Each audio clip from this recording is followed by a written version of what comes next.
Hi, this is A New Nigeria with Wale Oluwade. This is your current affairs program where we critically examine the strategic issues that bedevil Nigeria's developmental aspirations and boldly offer simple, practical, but audacious ideas on building the Nigeria of our collective desires. On today's episode of the program, I'll be giving my take on the controversial project titled Lagos Calabar Coastal Highway Project. And thereafter, I have a guest with whom we'll be examining a number of issues in Nigeria, state police, insecurity, corruption, and all of that. So I'll take this short break, and when we return, I'll give my take on the Lagos Calabar Coastal Project. Please stay with us.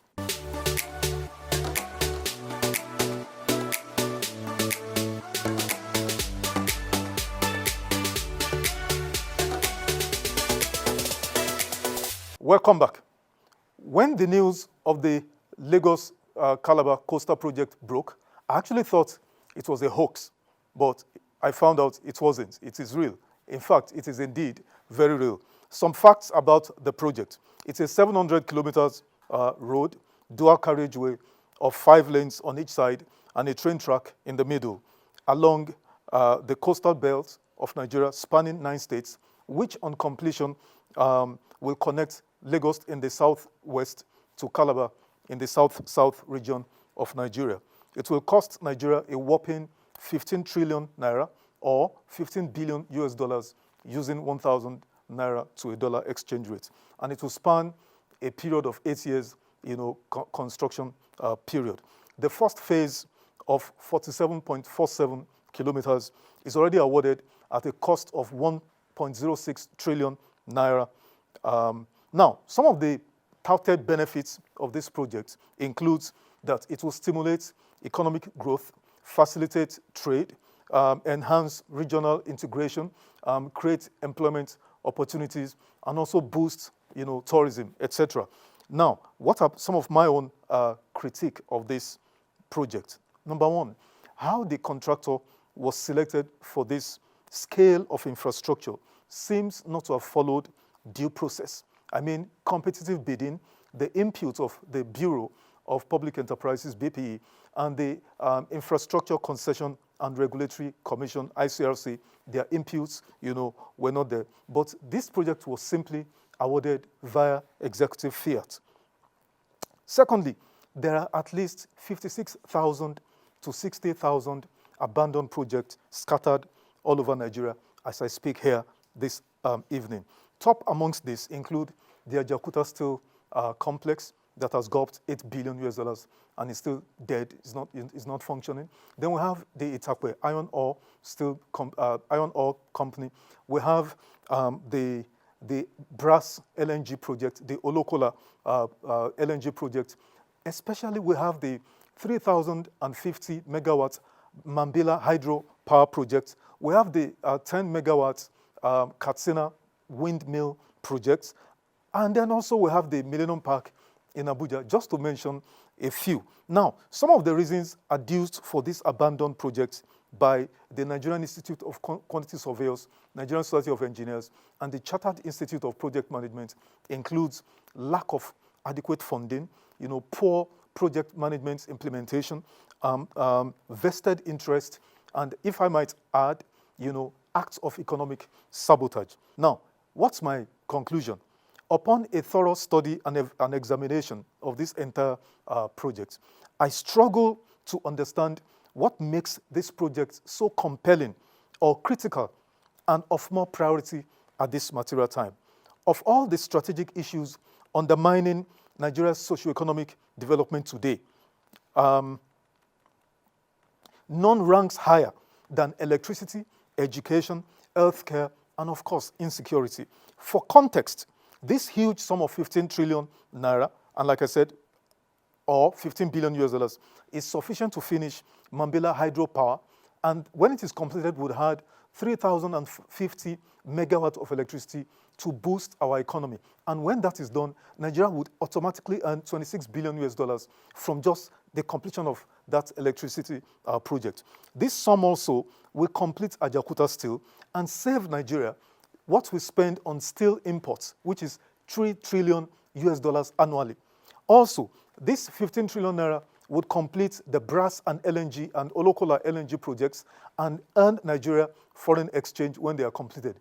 But the one that actually gladdens my heart or gives me joy is that this 15 trillion naira would give Nigeria 10 world-class universities, according to the proposal I sent to the president, which they didn't find interesting. So can this project be reviewed such that after the first phase is completed, the contractors are advised to continue on a build, operate, and transfer? Secondly, can we demand that no such project be done by the federal government without the input of the BPE, the ICRC, and the National Assembly? While the former Vice President Atiku Abubakar called this project a highway, of fraud, I won't go that far in my own case. I would rather state unequivocally that this is a clear case of a lack of strategic thinking, or to use a common parlance, totally, it's a total misplaced, priority. This project represents a total misplacement of our national priorities. Finally, I wish to urge the media, generally, to be more thorough and apply sufficient intellectual rigor when interrogating issues of strategic national interest.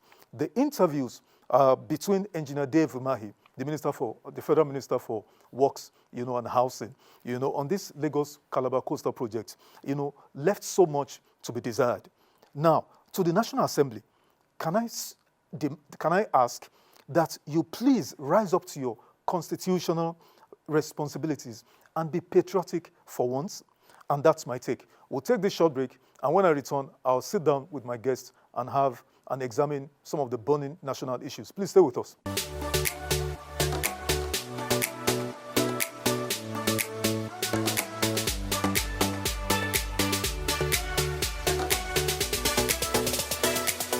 Welcome back. My guest today is Chief CHIKWE UDENSI. Good afternoon, Chief. Yeah, well, thank you very much. Thanks for having me. Nice to have you on the program. This is your debut appearance on the program, I guess. I'm greatly honored. It's my pleasure to have you. Chief CHIKWE UDENSI is an Interpol systems consultant, an expert in global security and all of that. Chief, there are a lot of issues, burning issues around Nigeria, West Africa, but let's focus on Nigeria, which is our primary constituency. I want us to look at our situation today. The issue of state police it's a topical issue now. Even on Monday, I think there was this conference, where the heavyweights, former head of state, former presidents, traditional rulers, as it were, the key players, stakeholders, as it were, and everybody seemed to have made a strong case for state police. But surprisingly, the IG of police said no. It was represented by an AIG, who incidentally today or yesterday, I think, has come out to say no, that was his own personal whatever. Let's start from there. Chief, what do you say to this? Are we right for state police or not? Well, it depends on what we call state police. Okay. Tell us what it depends on what the definition is. Okay. I've listened to several people. In fact, when so many people talk about state police, they end up giving us the real definition of community policing. Okay. Taking the police to the people. That's what so many people are thinking about. Do you have a problem with that? Well, I don't have any problem with that. Okay. There's no problem with that at all. There's no doubt that we have a big problem today. The in terms of security. The police as it is right now, the Nigerian police force, certainly cannot meet the need, the policing need of our country today. Let us move the administration of command and control of arms and ammunition for security forces, internal security arrangement to the people. If you define it properly, you are going not just even to local government, you are going beyond local government. You are now going to communities. Thank you for your preliminary comments, Chief. Former Deputy Senate President, Senator Ike Ekweremadu, adduced perhaps one of the best submission on state or community policing in Nigeria that I've heard.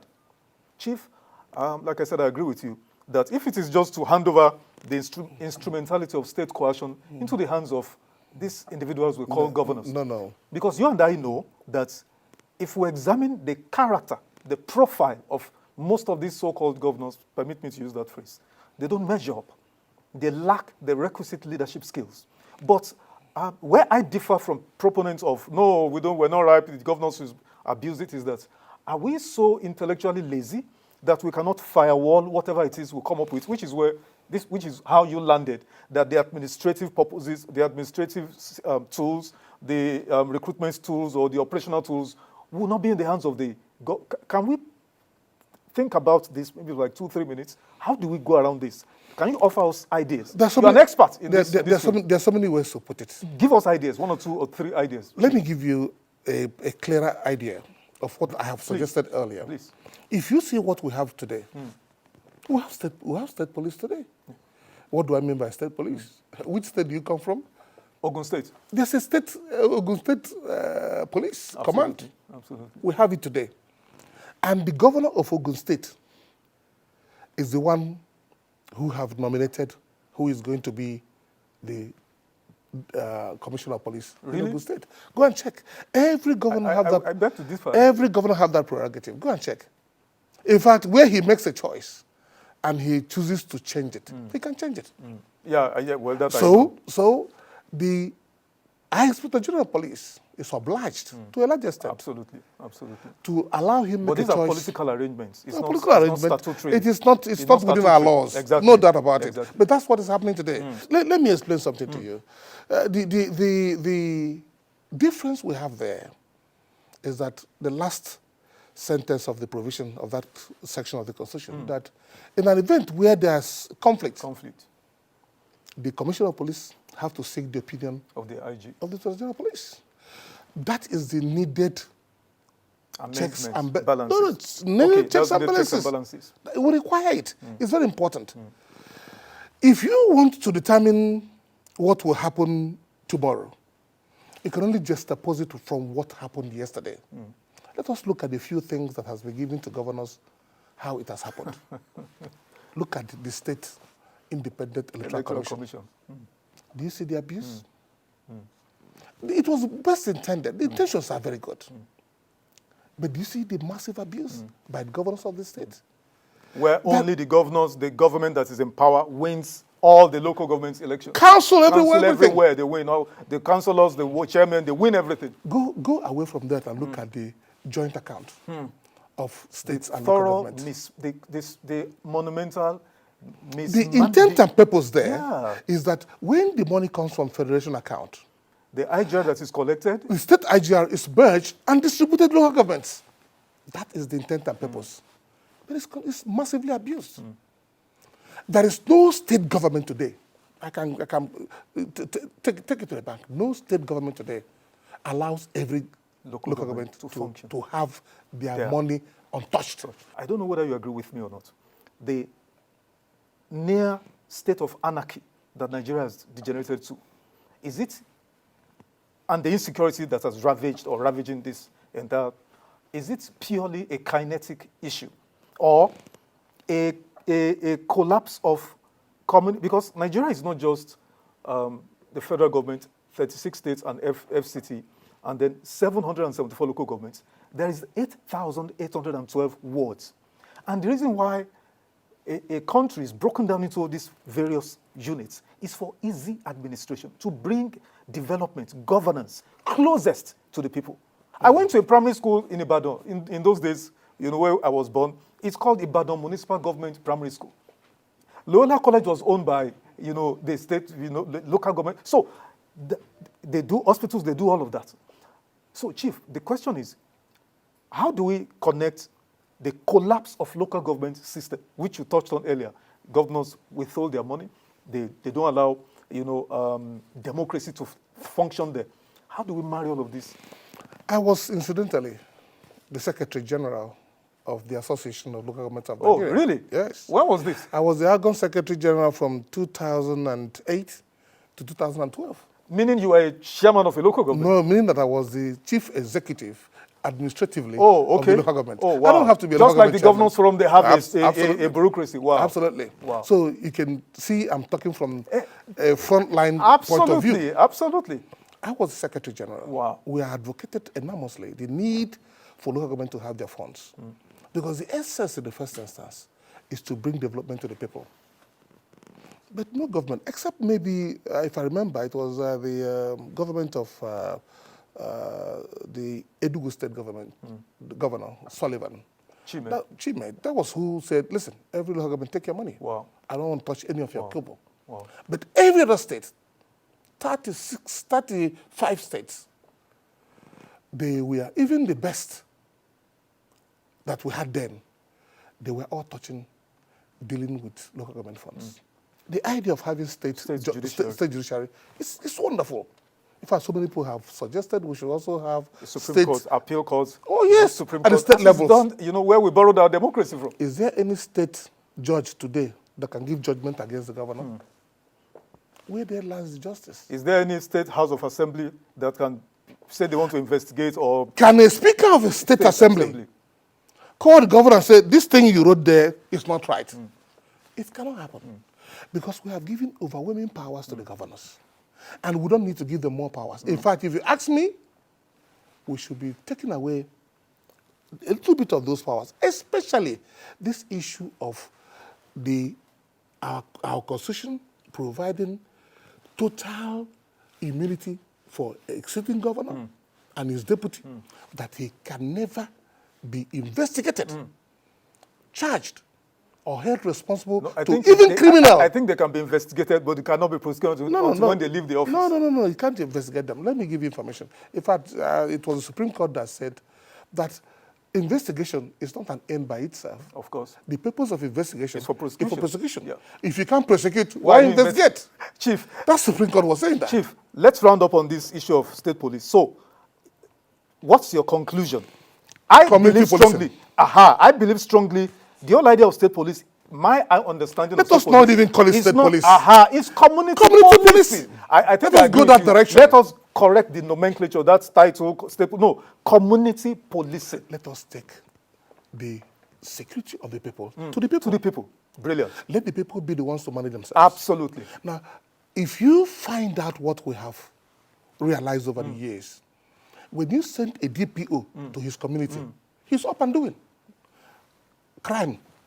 Because he's a stakeholder in the community. He's the community. He knows where the appians, he knows the criminals, he knows who his brothers are. Absolutely. Everybody respects themselves. Absolutely. So what we are saying is this.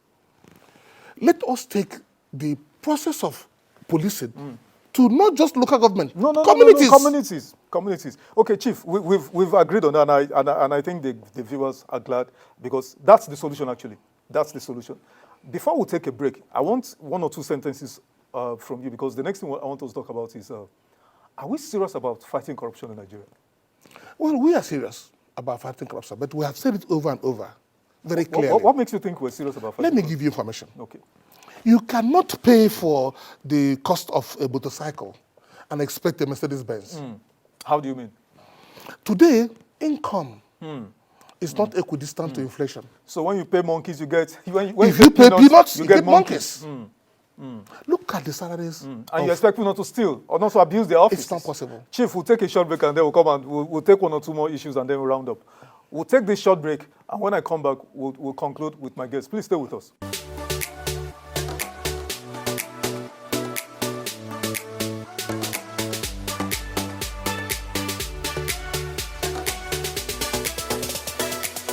Welcome back. Chief, before we went on that short break, recently, maybe a couple of weeks ago, Kaduna State Governor Ubasani announced to a stunned public, including myself, that he can't do anything. He can't even pay salaries because the outgone governor, Nasir El-Rufai, had taken foreign debts, $587 million, other local debts, almost 87 billion. I mean, and the question is, when I read through, I thought I would see that, okay, they borrowed this money to do power, electricity, or industrial clusters that is generating XYZ, but that's not what I saw. What I saw was that they borrowed that foreign loan to boost to strengthen the state's capacity to generate IGR. I almost died. It's not peculiar to him. Now, you know what is you have seen the drama playing out to a stunned world, to our eternal shame, that EFCC is playing cat and mouse with former governor Yaya Bello. Chief, can you speak to this? Are we serious about governance, about democracy? Are we ripe for this democracy, Chief? We are ripe for democracy. Are you sure? But we need to have Daniels that will have to come to judgment. We need to have strong characters. Daniels or Jehus. I don't know which one. Whichever way you call it.